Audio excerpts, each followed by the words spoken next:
किसी से कोई बातचीत नहीं हुई है, लेकिन हम हाजीपुर से चुनाव लड़ेंगे।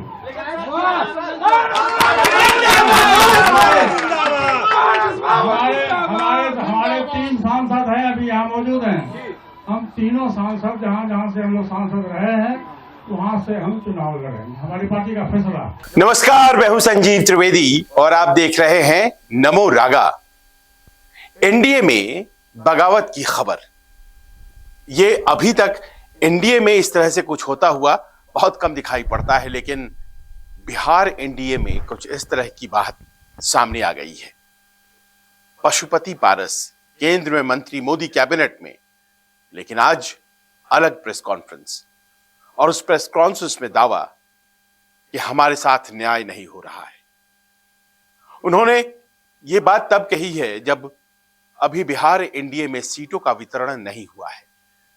कोई नहीं जानता कि सीट पर कौन लड़ रहा है, लेकिन पशुपति पारस और एलजेपी का जो उनका धड़ा है, उसने ऐलान जंग आज घोषित कर दिया। कहा अगर न्याय नहीं होता है तो फिर सारे विकल्प, सारे दरवाजे खुले हुए हैं। यह भी कह दिया गया कि राजनीतिज्ञों की जमात कोई साधु की जमात नहीं होती है। चुनाव आए हैं तो चुनाव लड़ेंगे, और वहीं से लड़ेंगे जहां से लड़े थे। मतलब ये कि अगर सीटें नहीं मिलती हैं तो बगावत, और फिर जो विकल्प हैं वो उस दरवाजे के बाहर हैं जिसके खुले होने की बात कही गई है। इस प्रेस कॉन्फ्रेंस ने जो दिल्ली में हुई, उसने अचानक से एनडीए के भीतर खलबली मचा दी। क्या बिहार में वो होने जा रहा है जो अभी तक किसी राज्य में नहीं देखा गया है? महाराष्ट्र में भी एनडीए की सत्ता है, उत्तर प्रदेश में भी है, और देश के कई दूसरे राज्यों में भी। मसलन अब तो आप देखिए कि एनडीए का जो गठबंधन है वो कई राज्यों में, जैसे दक्षिण में भी, कर्नाटक में है, और इसके अलावा देश के कई राज्यों में 18 जगहों पर सरकारें चल रही हैं, 12 जिसमें भारतीय जनता पार्टी की हैं और बाकी तो गठबंधन की सरकारें हैं। तो ऐसे में बिहार में एनडीए में इस तरह का भूचाल, वो भी उस व्यक्ति के द्वारा जो अभी फिलहाल आज की तारीख में मोदी कैबिनेट में प्रधानमंत्री मोदी के साथ मंत्री भी है, अभी जबकि सीटों की घोषणा नहीं हुई है। जाहिर है ये खलबली की वजह तो थी, लेकिन आखिरकार पशुपति पारस को ऐसा क्यों कहना पड़ा? आखिरकार ऐसा क्यों हुआ कि उन्हें अचानक लगा कि उनके साथ न्याय नहीं हो रहा है? क्योंकि बस 2 दिन पहले की ही बात है, भतीजे चिराग पासवान से उनकी लंबी लड़ाई में वो परास्त दिखाई पड़े। अभी तक उनसे किसी भी केंद्रीय नेतृत्व के बड़े नेता ने मुलाकात नहीं की, जबकि चिराग पासवान से भारतीय जनता पार्टी के अध्यक्ष जेपी नड्डा मुलाकात करते नजर आए, और उस मुलाकात की एक तस्वीर उसने पूरी तरह से जाहिर कर दिया कि 5 सांसदों वाली पारस गुट जो लोक जनशक्ति पार्टी की है, उसके वजूद को लेकर कहीं ना कहीं भारतीय जनता पार्टी को शक है। और जो एक सांसद की पार्टी है, चिराग पासवान की पार्टी, उसके वजूद में उसकी आस्था है।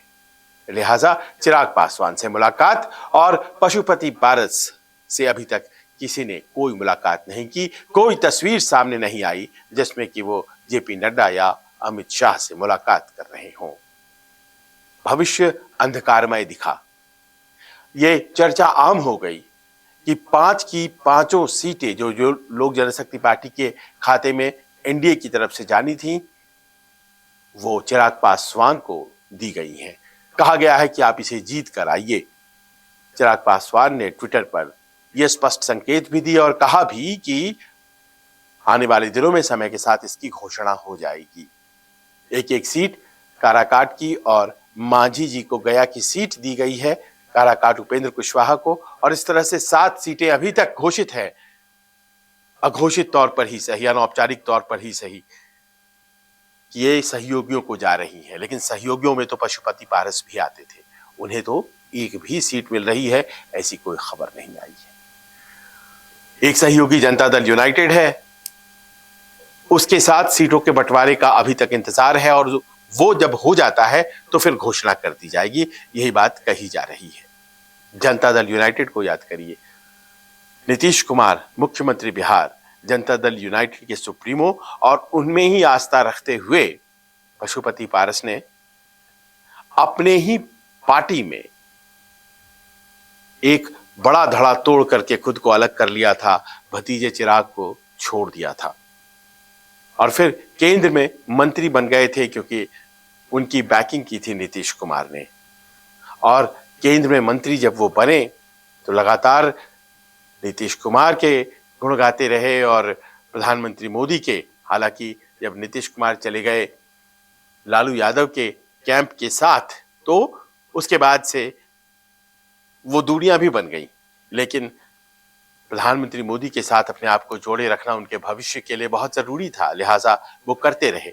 लेकिन इस बीच चिराग पासवान जमीन पर उतर गए और जमीन पर उतरकर उन्होंने अपने तरीके से साबित किया कि पिता रामविलास पासवान की जो राजनीतिक विरासत है उसको दोबारा से जीतने में बिहार की जनता का जो स्नेह प्राप्त करना था वो उन्होंने प्राप्त किया। लिहाजा आज की तारीख में भारतीय जनता पार्टी भले ही उसने पशुपति पारस को केंद्र में मंत्री बनाया था, लेकिन अब रामविलास पासवान के राजनीतिक वारिस के तौर पर चिराग पासवान को ही स्वीकार किया और उनके पास सिर्फ वो खुद सांसद उन्हें 5 सीटें दे दी। और ऐसे में पशुपति पारस को याद आए नीतीश कुमार। लंदन से लौटे तो उनसे मुलाकात भी की, लेकिन वो व्यक्ति जिसने पार्टी तोड़ने के लिए प्रेरित किया था, वो व्यक्ति जिसने पशुपति पारस को केंद्र में मंत्री बनाने में अहम भूमिका निभाई थी, उसने भी हाथ झाड़ लिए और उसके बाद पशुपति पारस के पास ऑप्शन नहीं बचा। और जो प्रेस कॉन्फ्रेंस आज हुई है वो प्रेस कॉन्फ्रेंस अपने आप में इस बात की गवाह थी कि उनके सारे कम्युनिकेशन के जो स्रोत थे, लिंक्स थे, वो टूट गए हैं, क्योंकि वो प्रेस कॉन्फ्रेंस में मीडिया के माध्यम से अपील कर रहे थे भारतीय जनता पार्टी के नेताओं से कि उनके साथ न्याय की जाए। क्या उनकी सीधी बातचीत के रास्ते बंद हो चुके हैं? क्या वो आज की तारीख में फोन उठा करके किसी भारतीय जनता पार्टी के नेता से बात नहीं कर सकते हैं कि हमारे साथ न्याय हो जाए? क्या ऐसा हुआ है कि उन्हें कह दिया गया है कि भारतीय जनता पार्टी आपको सीट नहीं दे सकती है और इसीलिए वो प्रेस और मीडिया के माध्यम से अपील करते नजर आ रहे, खींचे हुए थे? और जाहिर है कि ऐसे में प्रश्न उठता है कि क्या वो इंडिया गठबंधन की तरफ बढ़ रहे हैं? उन्होंने कहा जी नहीं, अभी कोई बातचीत नहीं हुई है। फिर थोड़ी देर में कहा सारे विकल्प खुले हुए हैं। लेकिन क्या इंडिया गठबंधन ऐसे नेता को स्वीकार करेगा जिसे भारतीय जनता पार्टी और एनडीए ने रिजेक्ट किया हो? क्योंकि उसे अगर टक्कर लेनी है तो प्रबल एनडीए की जो ताकत है इस वक्त बिहार में, जिसमें कि 40 में से 39 सीटें उनके पास है, उससे लेनी है। तो ऐसे में क्या वो वैसे लोगों को अपनी पार्टी में लेगी जिन्हें दूसरी गठबंधन ने टिकट डिनाई कर दिया है?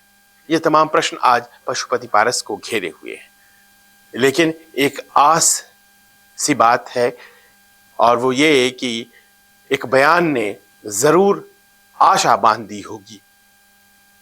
अमित शाह गृह मंत्री देश के अब से कुछ देर पहले एक टेलीविजन कार्यक्रम में थे और यह प्रश्न उनसे किया गया कि बिहार में एनडीए टूट गया है। उन्होंने आशा व्यक्त की है कि सब कुछ बिहार के एनडीए में सही रहेगा। वो नहीं चाहते कि पूरे देश में यह रिफ्लेक्शन जाए कि एनडीए में कहीं कोई फूट है। इस पर फिर प्रश्न किया गया कि कहा यह गया है कि सारे विकल्प खुले हैं, छोड़कर जा भी सकते हैं। तो ये कहा गया कि सबको अपनी बात को रखने का हक है, गृह मंत्री ने कहा, और उनकी बातों को रखने का हक है उन्हें, लेकिन उन्हें विश्वास है कि ऐसा कुछ नहीं होगा। सबसे बात कर ली जाएगी, समझा बुझा लिया जाएगा। कुछ इस तरह का संदेश देने की कोशिश अमित शाह ने किया, लेकिन कोई बहुत पुख्ता वादा जो कि जाता हो पशुपति पारस और उनके ग्रुप के डिमांड की तरफ, ऐसा नहीं किया। अब प्रश्न ये है कि ऐसे में क्या अधर में लगते हुए पशुपति पारस कोई फैसला लेंगे? वो इंतजार कर रहे हैं कि टिकटों की घोषणा हो जाए।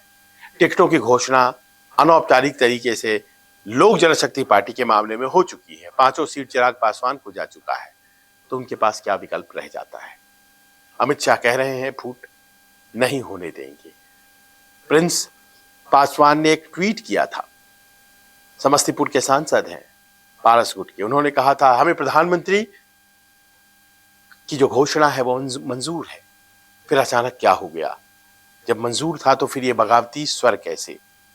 चंदन सिंह नवादा से फिलहाल सांसद हैं और इस गुट में वो अपने भाई सूरजभान सिंह जो कि बिहार में पहले लोक जनशक्ति पार्टी से एमपी रह चुके हैं, बाहुबली नेता माने जाते हैं, उनके साथ बैठे थे। क्या उन्हें किसी तरह की कोई गारंटी मिलेगी ऐसे में, जबकि नवादा सीट चिराग पासवान के पास, और कहा यही जा रहा है कि वो कम से कम उम्मीदवार नहीं है। 5 सांसदों की बात कर रहे थे, एनडीए के 5 सांसद इस वक्त जो पशुपति पारस के थे, उसमें से 2 तो चिराग पासवान के साथ गुरुवार को फोटो खिंचवाते नजर आए, महबूब अली कैसर और कविता सिंह। तो ऐसे में दावा कितना रह जा रहा है और अमित शाह की बातों का क्या मतलब है? आने वाले वक्त में देखा ये जाएगा पशुपति पारस आखिरकार कितनी मजबूती से अपनी बात रख पाते हैं, और अगर अपनी बात को अब तक वो नहीं रख पाए तो क्या आगे उनकी बात सुनी जाएगी, और अगर नहीं सुनी जाती है तो क्या वो बगावत कर देंगे? क्या इंडिया गठबंधन या फिर इंडिपेंडेंट चुनाव लड़ेंगे?